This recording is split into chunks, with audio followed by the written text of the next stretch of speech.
Welcome back, everybody. In the last video, we went through our trivia section for the Titanic site, showed you how to set up the CMS in Webflow, hold some questions and answers for Titanic movie trivia questions, and display that nicely. And now moving forward, we're just going to do one last section for our Titanic site. It's going to be an image grid gallery, so just a nice grid feature, hold some images, a little bit of hover effects, nothing too crazy. If you want to learn how, let's do it.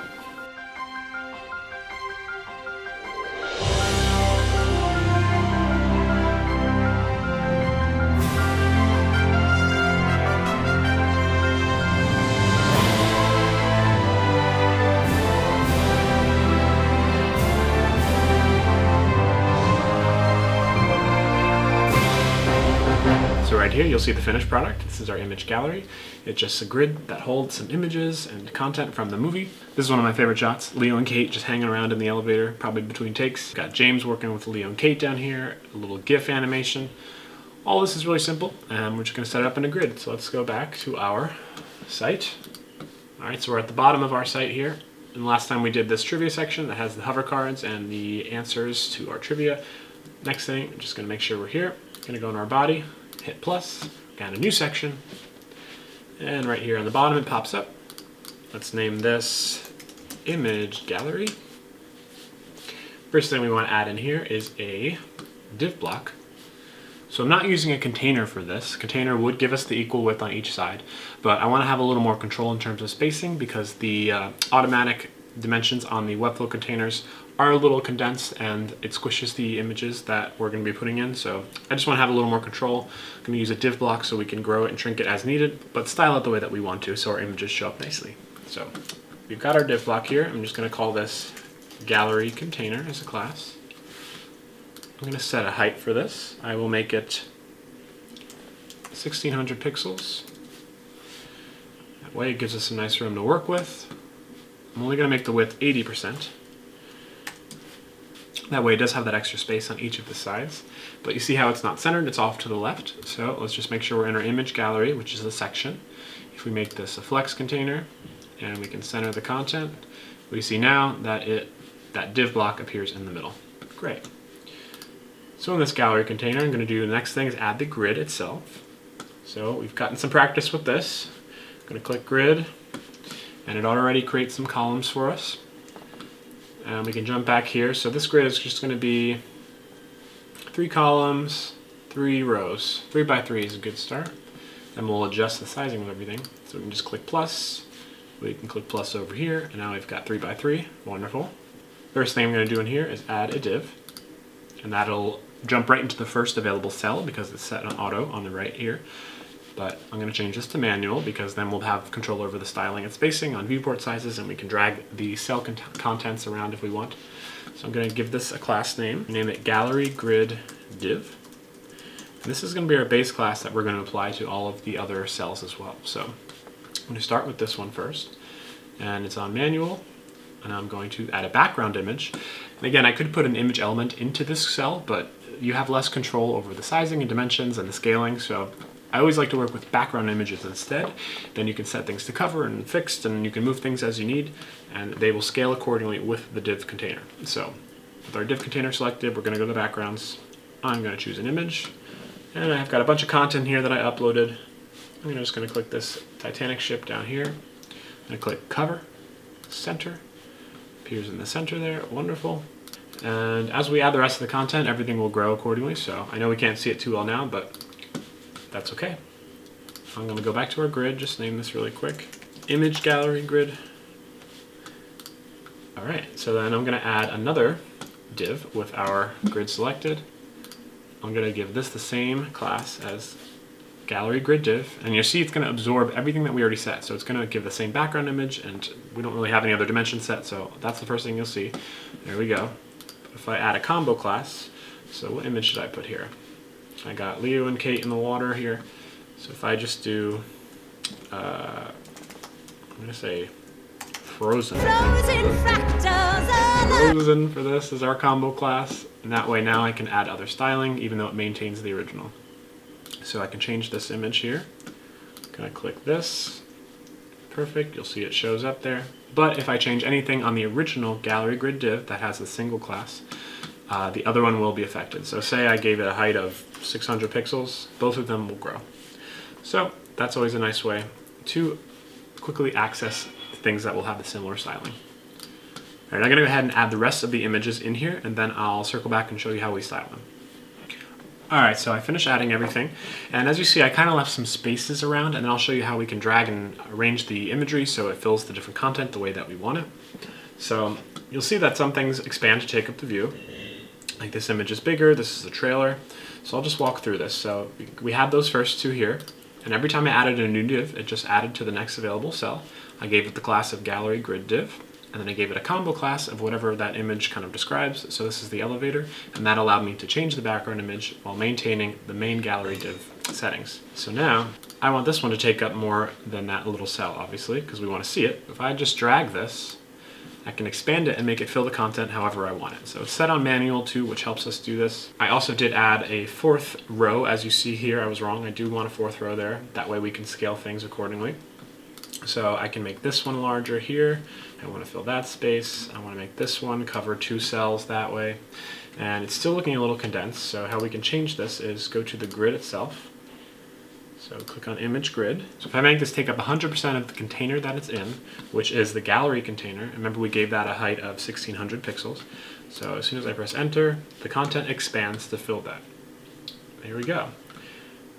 And now the cells will grow. You can see the imagery a little better. Now this guy's a little bit different. So we have the gallery grid div, that was the div. And instead of adding a background image, I added a video element. Just on the left side here, you can see in the breakdown, this is the only one with another element nestled within, and I just clicked video. And when you go to the settings of that, you can tell it, this right here, you can just link a YouTube link, a Vimeo link, you have some flexibility there, and you can have actual settings if you need any more details, but this is just where the video lives, and I can change the height of the video element itself. So let me just make this trailer video, and I can make the height 100%. Then it'll fill the whole container. There we go. And then everything lives accordingly. But if you do want to change things and arrange it a little differently, you can easily. So when you click on any of the cells, you can just shrink it down. Say you wanted that to be a little corner, and instead you wanted the video trailer to be the main focus. Just make sure it's on manual mode. And then you can, the red border appears, and you can just drag your content. Oops. Make sure you're on the div. And just drag it and say that now the video is the main focus. And say I wanted the GIF to be a little bit bigger, make sure it's on manual. I'll shrink the make it count meeting at the clock moment. I can shrink that down. Oh, except there's no more cells to shrink it down to actually, because this is only a 4x4 grid, but if I added more cells, I could definitely change it around. But I want this back to what it was. There we go. And it does kind of scale, you'll see, because it's a background image. It's not an image element that's maintaining its ratio. The background image will scale with the different dimensions. And you can always go down to the different screen sizes and adjust them, which is really helpful. So, for example, on a tablet, I'll do a more in-depth video of this in the future, or I'll do a landscape phone. That might be easier to see. So for this, obviously our images are a little condensed, so if we go to our grid, we can add some more rows beneath, because we're going to have to expand our content a bit. And instead we can just, this is set on manual, we can move this down here, let's say, and we can make it like this. We can make Kathy stretch this way. We can move this down here. We can do that. We can make this take up that much space. And you can kind of play around with it and just arrange it any way you want. And the grid is so flexible and makes it so easy. Just remember to be on the gallery elements image. There we go. And you'll see if we go back to desktop, it's the original settings that we had set. It's the display. But if we trickle down, it will rearrange itself however you want it. And that is so easy with Webflow, just to click the toggle icons up here and change it for different views. And then the phone, you would have to change it again because obviously it's a little squished, but I'm only focusing on the desktop for this video. So we have our gallery all set up. Now I can just go to the section, make sure I'm highlighted there. I'm gonna rename this image gallery section because that's what we've been keeping it consistent with the rest of the sections.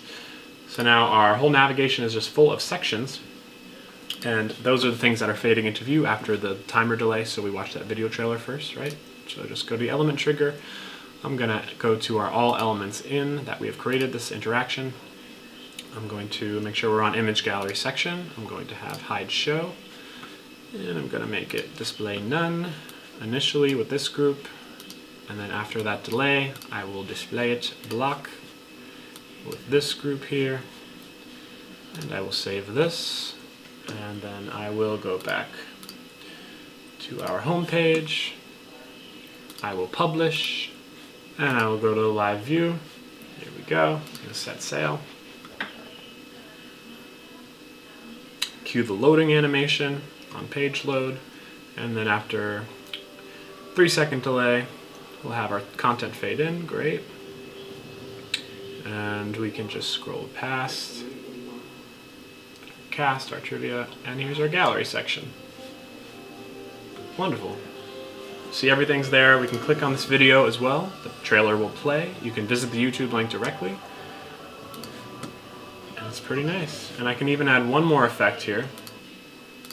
If I just go back to our pages, I'm going to go to main content page, scroll down. So if I go to that first image gallery div here, or gallery grid div, make sure that's selected. Since they all have that class, right? They have combo classes, but this is the base class. So if I go to hover, I'm just going to little hover effect. I'm going to do a transformation. I'm going to scale it.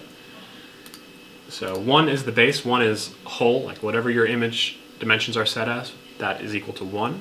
So if I just want to make this grow a tiny bit on hover, I can just make it 1.1.